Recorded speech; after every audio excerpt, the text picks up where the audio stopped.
ನೋಡಿ ಇದು ನಿಮಗೆ ನೀರು ಎಷ್ಟು ಪ್ರೆಷರ್ ಬರುತ್ತೆ ಅನ್ನೋದಕ್ಕೋಸ್ಕರ ನಾವು ಇದು ಹೊಸದು ಮಾಡಿರೋದು ತೋರಿಸ್ತೀನಿ ನಿಮಗೆ. ಫುಲ್ಲಲ್ಲಿ ಹಾಕಿ ತೋರಿಸಿ.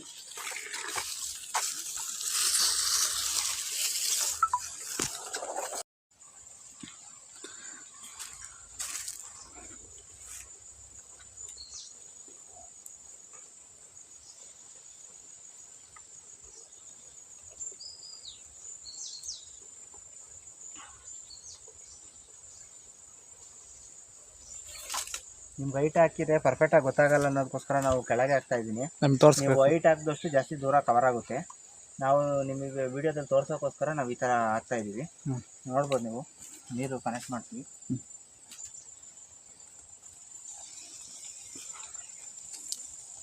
ಕನೆಕ್ಟ್ ಮಾಡ್ತೀವಿ ನೀರು ಎಷ್ಟು ಪ್ರೆಷರ್ ಬರುತ್ತೆ ಅಂತ.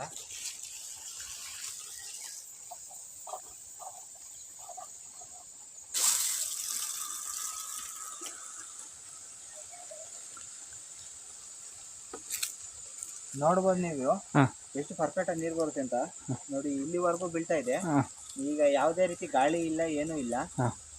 ನಾವು ನಮ್ಮ ಹೈಟ್ ಅಂದ್ರೆ ಒಂದು 5 ಅಡಿ 8 ವರೆಗೂ ಕೊಟ್ಟಿದ್ದೀನಿ ಅಷ್ಟೇನೆ ನೆಲದಲ್ಲಿಂದ. ನೋಡಿ ಇಲ್ಲಿವರೆಗೂ. ಅಲ್ಲಿ ನೋಡಿ ಅಡಿಕೆ ಗಿಡ ಇದೆ, ಅಲ್ಲಿಂದ ಇಲ್ಲಿ 9 ಅಡಿ, ಅಲ್ಲಿಂದ ಒಂದು 2 ಅಡಿ ದೂರ ಇದೆ ಅಡಿಕೆ ಗಿಡದಿಂದ. ಒಂದು 10 ಅಡಿವರೆಗೂ ರೀಚ್ ಆಗ್ತಾ ಇದೆ ಈಗಲೇ. ನೀವು ಹೈಟ್ ಕಟ್ಟಿದ್ರೆ ಒಂದು 15 ಅಡಿ ಮೇಲೇ ರೀಚ್ ಆಗುತ್ತೆ. ಆಮೇಲೆ ನೀರು ಜಾಸ್ತಿ ಬರುತ್ತೆ. ನೀರು ಅವಶ್ಯಕತೆ ಇರುತ್ತವ 2 ಹಾಕ್ಬೋದು, ಇಲ್ಲಾಂದರೆ 1 ಹಾಕಿದ್ರು ಆಗುತ್ತೆ.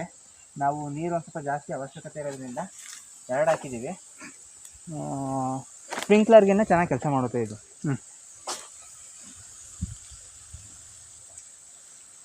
ಇಲ್ಲಿ ಏರಿಯಾನು ಕವರೇಜ್ ಆಗುತ್ತೆ. ನೀರು ಮಾತ್ರ ಮಳೆ ನೀರು ಥರ ಬೀಳ್ತಾ.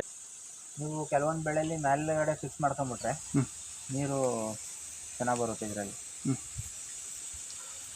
ನಾವು ಇದೆಲ್ಲ ವೆಂಕಟೇಶ್ ಸರ್ ನೋಡಿ, ವೆಂಕಟೇಶ್ ಸರ್ ಹೊಸದು ಆವಿಷ್ಕಾರ ಮಾಡಿದ್ರಲ್ಲ, ಅದನ್ನ ನೋಡಿ ನಾವು ಅದನ್ನ ಮಾಡಕ್ಕೆ ಹೋಗಿ ಅದ್ರಲ್ಲಿ ನಾವೊಂದು ಕೆಲವೊಂದು ಎಡವು ತಡವು ಮಾಡ್ಕೊಂಡು ಅದ್ರಲ್ಲಿ ಪರ್ಫೆಕ್ಟ್ ಆಗದಿದ್ದಾಗ ಈ ಥರ ಮಾಡಿದ್ವಿ. ತಿರ್ಗಾ ಅದು ಸಕ್ಸಸ್ಸು ಆಯಿತು. ನೋಡ್ಬೋದು ಇದು ನಾವಿದು ಒಂದು ಪ್ರಯೋಗ ಮಾಡಿದ್ವಿ. ಇದು 1/2 ಇಂಚಿಂದ ಲ್ಯಾಟ್ರಲ್ ಕನೆಕ್ಟ್ ಮಾಡೋದಕ್ಕೆ 12 mm ಲ್ಯಾಟ್ರಲ್ ಕನೆಕ್ಟ್ರು ಮಾಡೋದಕ್ಕೋಸ್ಕರ ಯೂಸ್ ಮಾಡ್ತಾರೆ ಇದು ರೈತರುಗಳು. ನಾವು ಇದರಲ್ಲೇ ಇದು ಮಧ್ಯೆ ಒಂದು ಫೈಬರ್ ಇದು ಕಾಣಿಸುತ್ತಲ್ಲ ನಿಮಗೆ, ಅದು ನಮಗೆ ಸ್ಕ್ರೂ ಟೈಟ್ ಆಗೋಕ್ಕೋಸ್ಕರ ಈ ಥರದ್ದು ಬೇಕಾಗಿತ್ತು. ನಾವಿದು ಅದಕ್ಕೋಸ್ಕರ ಇದನ್ನೇ ನಾವು ತಗೊಂಡಿದ್ವಿ.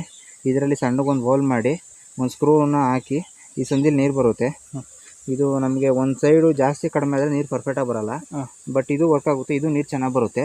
ಇದು 1/2 ಇಂಚ್ ಇರೋದ್ರಿಂದ ಪ್ರೆಷರ್ ನಮಗೆ ಜಾಸ್ತಿ ಬೇಕಾಗುತ್ತೆ, ನೀರು ಜಾಸ್ತಿ ಬೇಕಾಗುತ್ತೆ. ಅದು ನಮಗೆ ಸಾಕಾಗುತ್ತೆ ನಮ್ಮ ಇದಕ್ಕೆ. ಅದಕ್ಕೆ ನಾನು ಅದನ್ನೇ ಇದು ಮಾಡಿದೆ. ಅದಾದರೆ ಕಡಿಮೆ ಸಿಗುತ್ತೆ ನಮಗೆ, ₹1 ಒಂದು ಅದಾಗುತ್ತೆ ರೈಟು. ಆಮೇಲೆ ನೀರು ಲೀಕೇಜ್ ಕಡಿಮೆ ಬರುತ್ತೆ. ಅದಕ್ಕೋಸ್ಕರ ನಾನು ಅದನ್ನೇ ಇದು ಮಾಡಿದೆ.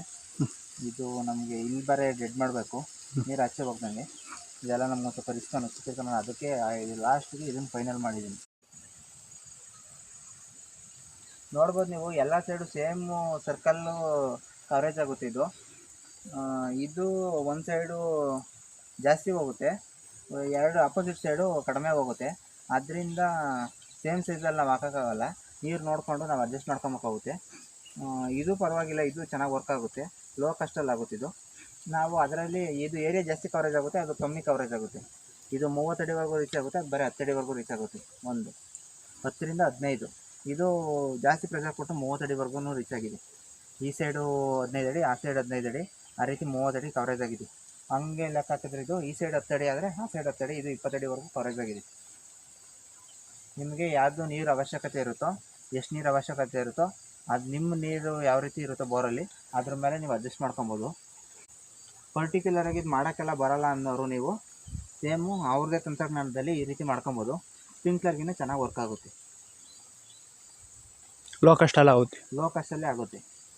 ನಿಮಗೆ ಇದು ಕಟ್ ಮಾಡೋಕ್ಕೆ ಎಲ್ಲ ಸ್ಕಿಲ್ಲೆಲ್ಲ ಇರಬೇಕು. ಇದು ಎಲ್ಲರಿಗೂ ಅಷ್ಟು ಈಸಿಯಾಗಿ ಅಷ್ಟು ಬರೋಲ್ಲ. ನೀರು ಬಿಟ್ಕೊಂಡು ನೋಡಿ ಮಾಡ್ಕೊಳೋರಾದರೆ ಮಾಡ್ತೀವಿ, ಇಷ್ಟ ಇದೆ ನಮ್ಗೆ ಕಷ್ಟ ಆದಾಗಲೇ ನಾವು ಟ್ರೈ ಮಾಡ್ತೀವಿ, ಇನ್ನೋರು ಮಾಡ್ಬೋದು.